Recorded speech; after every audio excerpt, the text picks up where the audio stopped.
Assalamualaikum warahmatullahi wabarakatuh. Bismillahirrahmanirrahim. Alhamdulillah, sahabatku sekalian, jumpa lagi dengan saya Bang Ali, bukan Ustadz apalagi Kiai. Saya hanya ingin berbagi apa yang saya ketahui dan saya pelajari. Sahabatku sekalian, pada kesempatan ini saya akan berbagi tentang seputar kurban. Yang pertama yaitu tentang pengertian kurban. Kurban atau juga disebut udhiyah secara harfiah berarti hewan sembelihan. Jadi, kurban atau udhiyah adalah penyembelihan hewan ternak berupa kambing, sapi, kerbau, atau unta pada hari raya Idul Adha dalam rangka beribadah dan mendekatkan diri atau mencari ridho Allah Subhanahu wa taala. Kemudian tentang hukum berkurban. Mengenai hukum berkurban, sebagian ulama berpendapat bahwa hukum berkurban itu wajib. Sedangkan sebagian lain berpendapat bahwa berkurban itu sunnah yang sangat dianjurkan atau sunnah muakkad.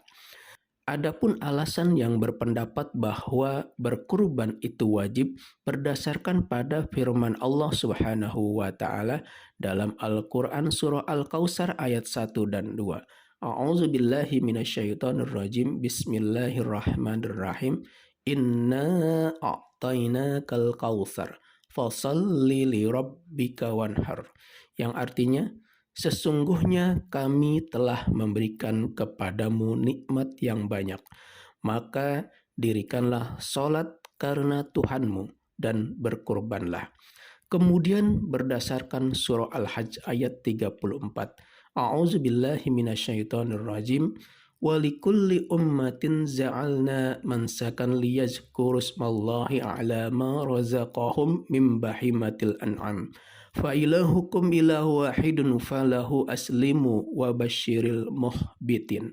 Yang artinya, dan bagi tiap-tiap umat telah kami syariatkan penyembelihan kurban, supaya mereka menyebut nama Allah terhadap binatang ternak yang telah direzekikan Allah kepada mereka. Maka Tuhanmu ialah Tuhan yang Maha Esa.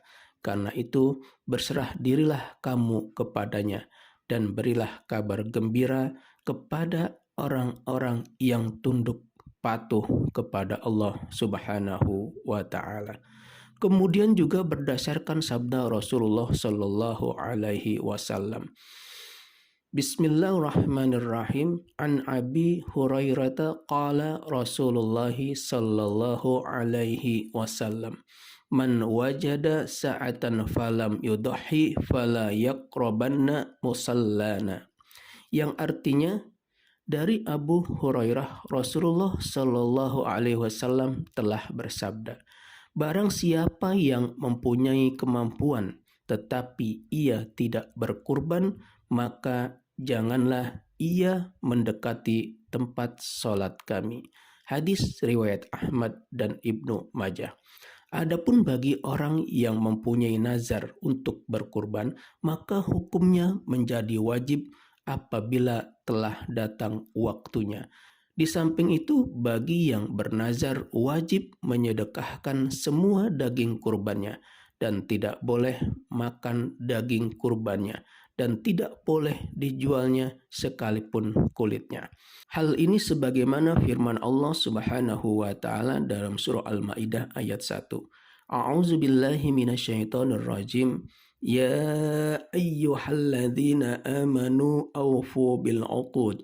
Uhillat lakum bahimatul an'ami illa ma yutla alaikum ghairu muhillis saydi wa antum hurum. Innallaha yahkumu ma yurid.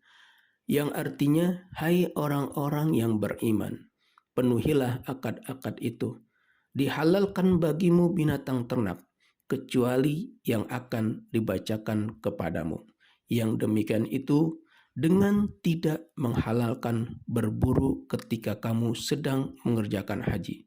Sesungguhnya Allah menetapkan hukum-hukum menurut yang dikehendakinya. Kemudian alasan yang berpendapat bahwa berkurban itu sunnah adalah berdasarkan sabda Nabi Muhammad SAW. Bismillahirrahmanirrahim. Umirtu bin nahri wa huwa sunnatun lakum. Yang artinya saya disuruh menyembelih kurban dan kurban itu sunnah bagi kamu. Hadis riwayat Tirmizi. Sahabatku sekalian, sudah seharusnya bagi orang-orang yang memiliki kemampuan seperti terhadap orang-orang yang telah diberi kekayaan berupa harta, pangkat, kedudukan, dan lain-lain, sudah selayaknya berkurban, yaitu dalam rangka untuk mendekatkan diri kepada Allah Subhanahu wa Ta'ala dan sebagai tanda rasa syukur atas keluasan rezeki yang telah diberikan oleh Allah Subhanahu wa Ta'ala, dan di samping itu juga sebagai bentuk ketakwaan kepada Allah Subhanahu wa Ta'ala. Barang siapa yang mampu berkurban namun dia tidak melaksanakannya, maka janganlah mendekati tempat sholat kami. Hal ini sebagaimana sabda Rasulullah Sallallahu Alaihi Wasallam. Bismillahirrahmanirrahim. Man kana lahu sa'atan walam yudahi fala yaqrabanna musallana.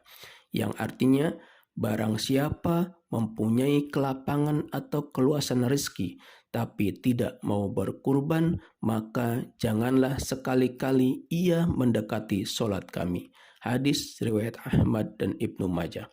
Kemudian dari Mihnab bin Salim, dia bercerita, kami pernah berdiri di sisi Nabi Shallallahu Alaihi Wasallam di Arafah, lalu beliau bersabda, Bismillahirrahmanirrahim. Ya ayyuhan nasu inna ala kulli ahli baitin fi kulli amin udhiyah.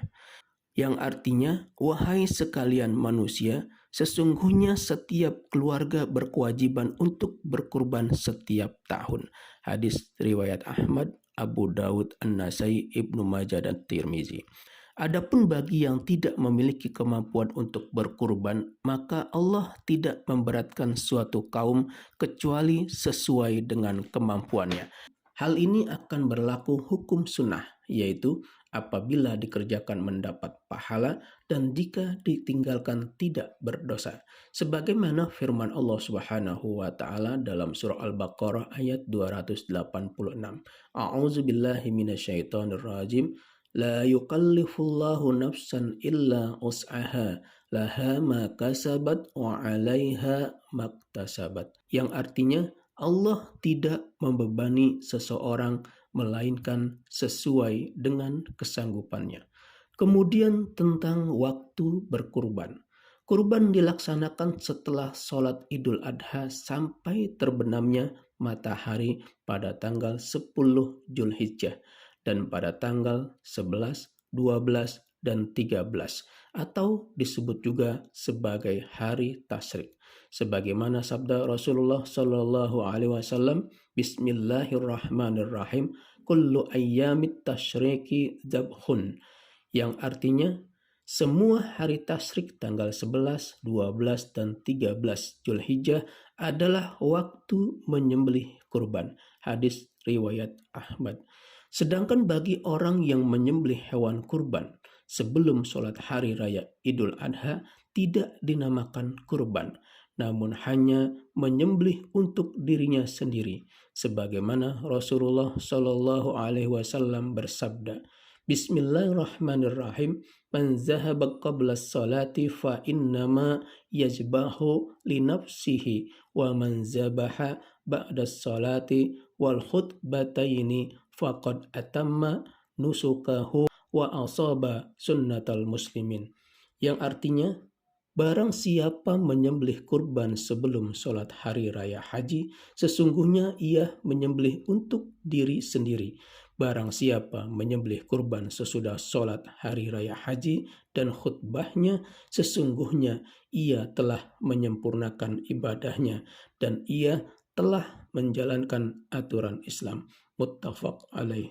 Kemudian tentang syarat hewan kurban. Syarat hewan kurban yaitu pertama tidak cacat, seperti tidak rusak matanya, tidak sakit, tidak pincang, tidak kurus, tidak berlemak. Hal ini sebagaimana hadis Nabi Muhammad SAW yang artinya dari Barra bin Azib, Rasulullah SAW telah bersabda, 4 macam binatang yang tidak sah dijadikan kurban: rusak matanya, sakit, pincang, kurus yang tidak berlemak lagi. Hadis riwayat Ahmad dan Tirmizi. Kemudian yang kedua, kambing telah berusia 2 tahun, domba telah berumur 1 tahun. Hal ini sebagaimana hadis Nabi Muhammad SAW. Bismillahirrahmanirrahim.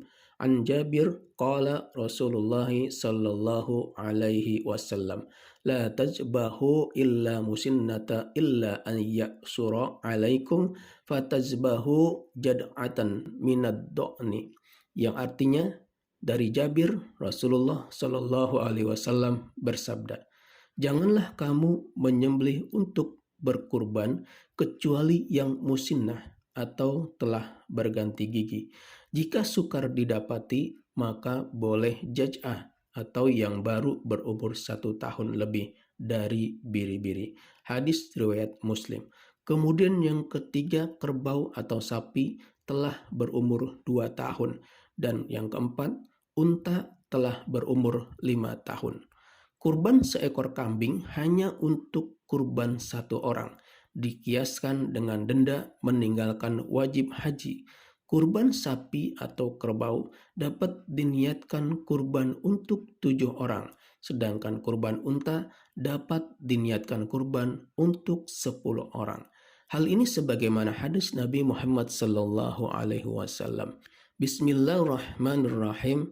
An Ibni Abbas kunna ma'a Rasulillahi sallallahu alaihi wasallam fis safari fahadarul adha fastarakna fil baqarati sab'atan wa fil ba'iri asaratan. Yang artinya dari Ibnu Abbas, pernah kami bersama-sama Rasulullah sallallahu alaihi wasallam dalam suatu perjalanan. Ketika itu datang hari kurban, maka kami bersama-sama menyembelih seekor sapi untuk 7 orang dan seekor unta untuk 10 orang. Hadis riwayat Tirmizi dan Nasai. Kemudian tentang kebolehan pengkurban mengambil atau memakan kurbannya. Orang yang berkurban boleh mengambil atau memakan sedikit atau sebagian daging kurbannya sebagaimana firman Allah Subhanahu wa taala dalam surah Al-Hajj ayat 28. A'udzubillahi minasyaitonirrajim. Liyashhadu manafi'a lahum wa yazkuru ismallahi fi ayyamin ma'lumatin ala ma razaqahum min bahimatil an'am fakulu minha wa at'imul ba'isal faqir.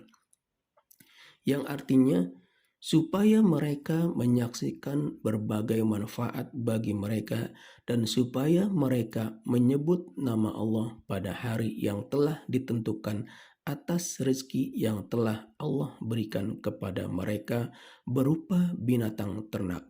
Maka makanlah sebagian daripadanya dan sebahagian lagi berikanlah untuk dimakan orang-orang yang sengsara dan fakir. Namun perlu diingat dasar kebolehan mengambil atau memakan daging yang dikurbankan jangan sampai dijadikan dasar untuk mengambil yang baik dan menyisahkan yang buruk. Karena dalam praktek sering terjadi banyak orang yang berkurban mengambil terlebih dahulu dagingnya pada bagian tertentu, seperti mendahulukan mengambil pada bagian paha.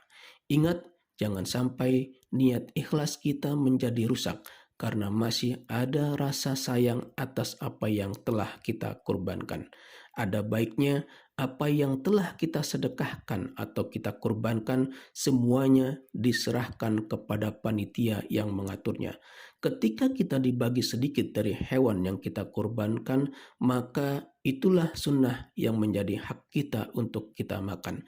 Hal ini tentu lebih baik karena apa yang telah kita kurbankan adalah semata-mata atas dasar keikhlasan dan dalam rangka mendekatkan diri kita serta mengharap ridho Allah Subhanahu wa Ta'ala. Sahabatku sekalian, demikian sedikit tentang seputar kurban. Mudah-mudahan bermanfaat. Wassalamualaikum warahmatullahi wabarakatuh.